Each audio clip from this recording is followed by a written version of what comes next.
Antes del desastroso lanzamiento de Cyberpunk 2077, CD Projekt Red gozaba de una fama envidiable dentro del sector de los videojuegos. El estudio polaco inició su travesía allá por el año 1995 como desarrolladora y sobre todo distribuidora, pero no fue hasta el año 2007 que lanzara el título que los impulsaría al estrellato. Tras adquirir los derechos de la serie de libros escritos por el artista polaco Andrzej Sapkowski por $9.500, apostaron por llevar las aventuras de Geralt de Rivia al mundo de los videojuegos. Tras los dos primeros lanzamientos, ambos de la franquicia The Witcher, se consolidó como uno de los estudios más blancos y transparentes del mercado, ofreciendo contenido extra de calidad y apostando por DLCs gratuitos para mejorar la experiencia. Después de varios movimientos comerciales, en 2008 la compañía pasaría a cotizar en bolsa de valores de Varsovia, lo que le supondría un gran aumento en activos y dinero para desarrollar grandes títulos AAA. En el año 2009 el estudio publicaría la segunda parte de The Witcher, y tras lograr un gran éxito a nivel de crítica y ventas, CD Projekt decidiría dar un paso al frente para llevar a cabo el desarrollo de uno de los juegos que pronosticaba un salto de calidad en el ámbito de los RPG sin precedentes, el prometido Cyberpunk 2077. Sin embargo, el desarrollo de este título no estaría absento de cientos de problemas. Hoy, mis queridos avatares virtuales, vamos a ahondar durante este segundo capítulo de la serie que falló en el desastroso desarrollo de Cyberpunk 2077, así que coged palomitas y poneos cómodos. A lo largo del año 2012, CD Projekt decidió que había llegado el momento de dar un paso hacia adelante y contactaron con el creador de Cyberpunk 2022, Michael Pondsmith. Fijaos que he dicho Cyberpunk 2022 y no Cyberpunk 2077, y es que estamos hablando del juego de rol de mesa, papel y dados que fue publicado hace muchos años. El equipo contactaría con el creativo no solo con la intención de comprar los derechos, sino también para que el propio creador de Cyberpunk trabajara como consultor para ofrecer una experiencia de juego lo más cercana posible al juego original. Sobra decir que Pondsmith aceptó y se puso manos a la obra con el estudio polaco. A principios del año 2023, el 10 de enero para ser más exactos, CD Projekt comunicaría de forma oficial que en breve empezaría a trabajar en una nueva franquicia. Internet entera explotó en el momento que el estudio publicara el tráiler del juego. Eso sí, al final del mismo se pudo leer un mensaje que decía que el juego sería lanzado cuando estuviera finalizado. En este punto, no solo los entusiastas de CD Projekt estaban felices por este anuncio, sino que también consiguieron despertar el interés de los nostálgicos que habían crecido jugando al juego de rol de mesa de Cyberpunk 2020. En aquel entonces nadie pensaba que las cosas podían salir mal, dado que al frente del proyecto se encontraba un estudio que había sido capaz de adaptar los libros de The Witcher, con unas políticas blancas y un universo tremendamente rico como era el de Cyberpunk. Sin embargo, el mundo de los videojuegos quedaría sorprendido cuando CD Projekt lanzó un tráiler de The Witcher 3 el 19 de febrero del 2013, poco después del anuncio de Cyberpunk 2077, por lo que los usuarios se preguntaron cómo era posible que el estudio estuviera involucrado en dos proyectos de gran calibre. Pero vamos a enfocarnos en la cronología de desarrollo del estudio.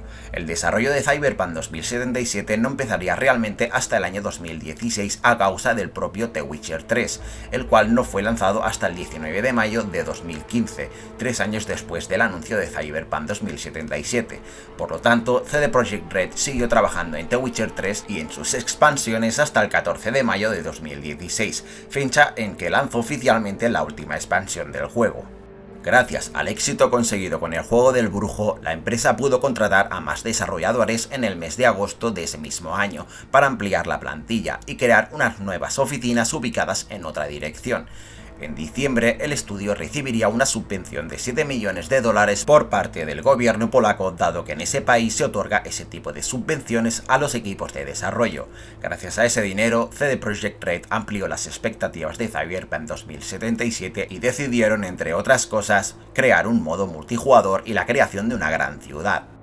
Poco tiempo después, Adam Badowski, jefe del estudio, asumió el cargo de director, y fue entonces cuando empezó a crearse un caldo de cultivo que conduciría a un inminente desastre, ya que Badowski exigió muchos cambios que afectaban a la idea inicial y a la historia del juego, cambios que no gustaron en absoluto entre los trabajadores del estudio. A lo largo del año 2017 se cambiaron cosas tan importantes como la perspectiva del juego, que en principio se ideó en tercera persona y finalmente acabó siendo en primera, y se plantearon cosas en la jugabilidad como el hecho de hacer el gameplay más del género RPG y plantearse cosas como el daño o las muertes por tiro en la cabeza. Ese mismo año, muchos desarrolladores desgraciadamente abandonarían el estudio por las decisiones tan extremistas de Wadowski. El 16 de octubre del 2017 se pudo advertir gracias a la página de LinkedIn del abandono del diseñador principal del estudio, así como del productor senior encargado de las mecánicas jugables, el jefe de proyecto y el productor senior de arte encargado de diseñar el aspecto artístico del juego. El mismo día que la noticia salía a la luz, CD Projekt publicaba un Twitter para calmar a los consumidores y a los inversores, atestiguando que lo sucedido no afectaría al desarrollo del juego. Durante el año 2018, CD Projekt Red acudiría al E3 de junio, donde mostrarían un nuevo tráiler gameplay del juego sin especificar fecha de lanzamiento. A lo largo de esos días del E3, el estudio enseñó a la prensa a puerta cerrada Cyberpunk 2077, donde Marcin Iwinski, fundador del estudio, aseveraría que el vídeo era gameplay real del juego, no una demo preparada especialmente para el evento. Pero aquello resultó ser mentira. Mientras tanto, algunos trabajadores confirmaron de forma anónima que el proyecto estaba muy verde y que aún quedaban por confirmar algunas mecánicas jugables, y que apenas era jugable en ese preciso momento, por lo que la demo mostrada a puerta cerrada a la prensa era totalmente falsa. Para defenderse, Wadowski tuiteó que la demo estaba catalogada como trabajo en progreso y que esa era la idea de cómo acabaría siendo el juego. El 10 de junio de 2019, durante el siguiente E3, CD Projekt volvió a enseñar Cyberpunk 2077, donde además se ofreció la fecha de lanzamiento oficial del juego, inicialmente programada para el 16 de abril del 2020. También se presentó la participación de Keanu Reeves como un personaje importante del juego, lo que hizo explotar internet y las redes sociales. Mientras tanto, y paralelo a todo esto, dentro del estudio surgió la confusión, dado que muchos trabajadores creían que el juego no estaría acabado para la fecha propuesta, y de hecho la mayoría era de la opinión que el título no estaría listo al menos hasta el año 2022.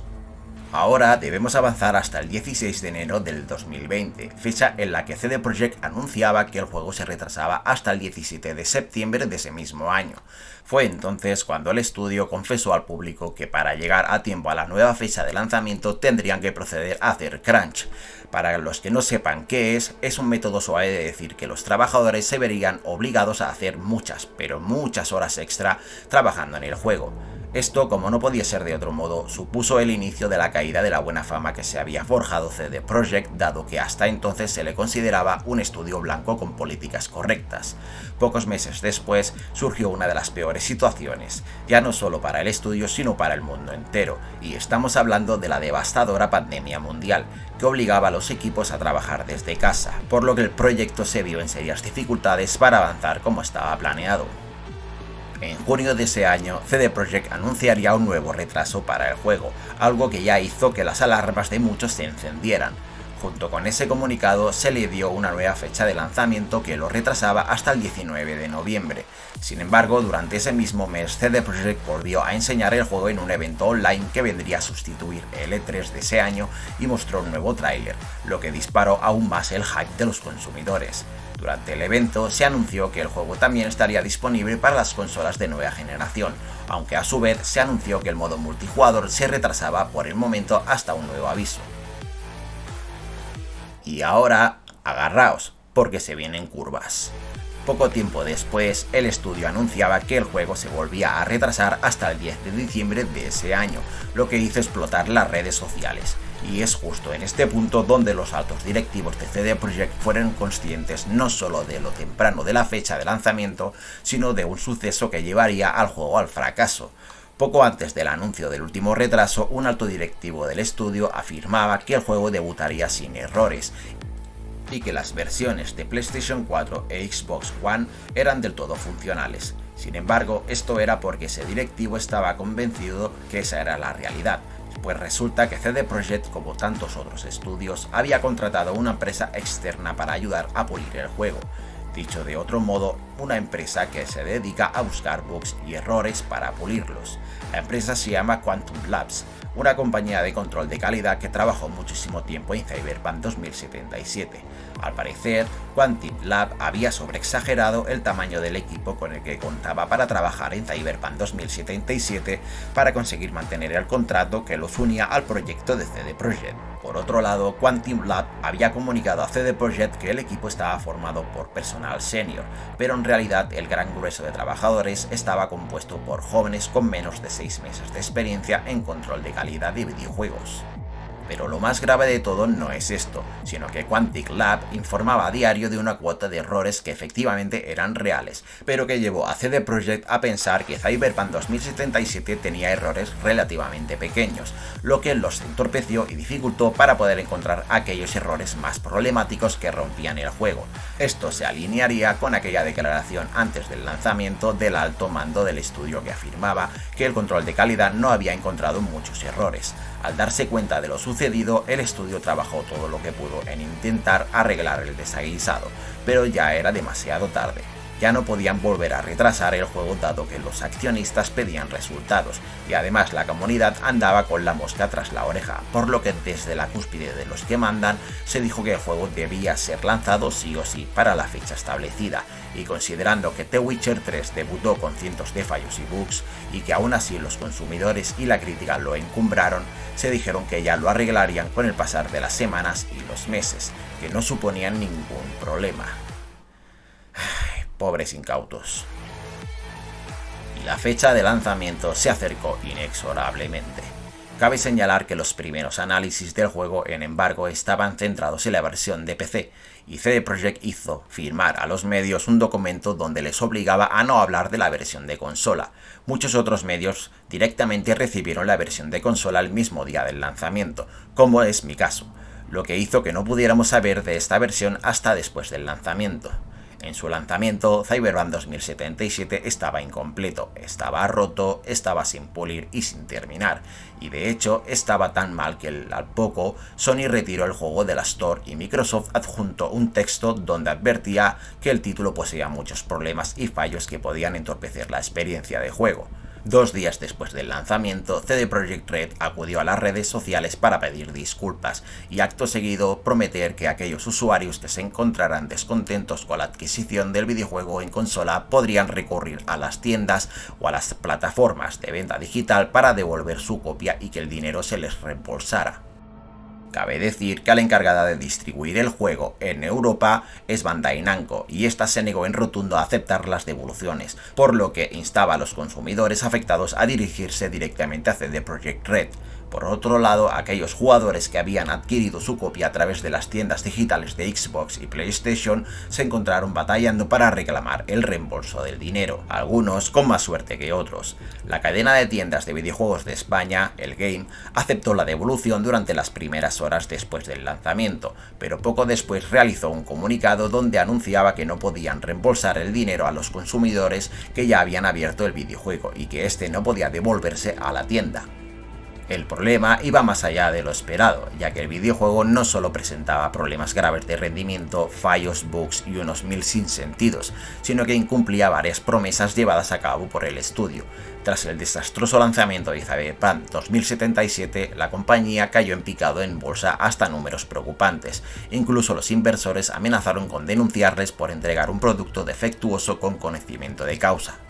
A día de hoy, CD Projekt ha adaptado Cyberpunk 2077 a las nuevas consolas, y tras varios parches muy grandes el juego parece haber mejorado.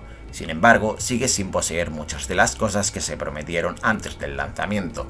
En las versiones de PlayStation 4 e Xbox One sigue siendo un título bastante irregular, y aunque la experiencia después de la eliminación de los fallos es bastante gratificante, sigue lejos del juego de rol prometido que se nos dijo. En cualquier caso, aquellos que no lo hayan jugado hasta la fecha podéis darle ahora una oportunidad y seguro que encontráis en él una muy buena aventura de rol, aunque os sugiero ir con las expectativas al mínimo para disfrutarlo lo máximo posible. No voy a seguir enumerando las cosas que creo que no hace bien ni en sus aciertos, ya que esto no es un análisis. Queda en vosotros darle la valoración o considerar si os merece la pena comprarlo. CD Projekt Red ya ha comunicado que se encuentra trabajando en una nueva entrega de The Witcher y que para la ocasión han decidido utilizar el motor gráfico Unreal Engine 5 en lugar de su propio motor y sus propias herramientas. Esperamos que en esta ocasión se tomen las cosas con más calma y decidan publicar el juego cuando toca. Uno de los fallos más grandes del desarrollo de Cyberpunk 2077 fue anunciarlo tan pronto. No sabemos en qué punto se encuentra ese futuro de Witcher, y yo solo espero que no lo hayan anunciado de forma precipitada y puedan trabajar en él de una forma correcta y tranquila. Solo el tiempo dirá si han aprendido de sus errores. Esto es todo por ahora. Os ha hablado Avatar y nos vemos en un próximo vídeo. Hasta pronto.